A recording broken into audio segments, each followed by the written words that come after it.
Kiukweli swala zima la kiuchumi katika mkoa wetu wa Kigoma, tunakwenda kufungua uchumi mkubwa wa Kigoma, kwa sababu SGR tumeambiwa kabisa na wizara husika kwamba kutoka Kigoma mpaka kwenda Dar es Salaam tutakuwa tunatumia masaa 8 badala ya masaa 32 tulikuwa tunakitumia mwanzo ya kutoka Kigoma kwenda Dar es Salaam. Kwa hiyo masaa 8 ukiangalia masaa 8 ni mafupi sana, kwa sababu mtu anaamka analala Kigoma, anaamka Dar es Salaam.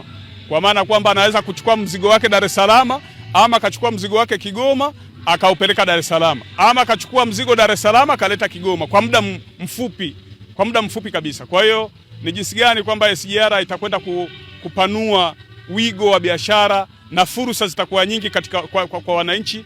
Kwa hiyo nina imani sana kwamba Kigoma sasa sio ijayo inafurahisha zaidi.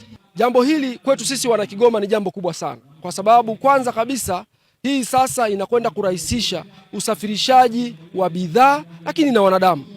Wapo watu wataugua, watahitaji kuenda katika hospitali ya taifa ya Muhimbili, na badala ya kutumia zaidi ya siku 1.5 karibia siku 2, sasa watatumia masaa 8 peke yake. Mama wajawazito, watoto, lakini vile na watu wengine ambao watahitaji huduma za afya katika hospitali ya kitaifa.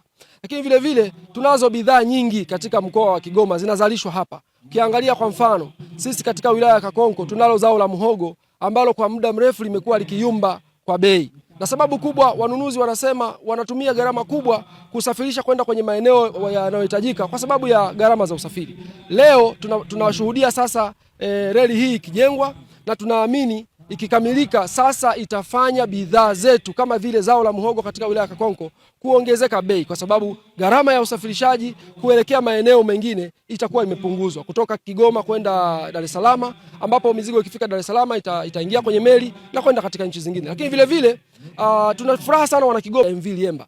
Meli hizi zinakwenda kurahisisha usafirishaji ndani ya ziwa Tanganyika.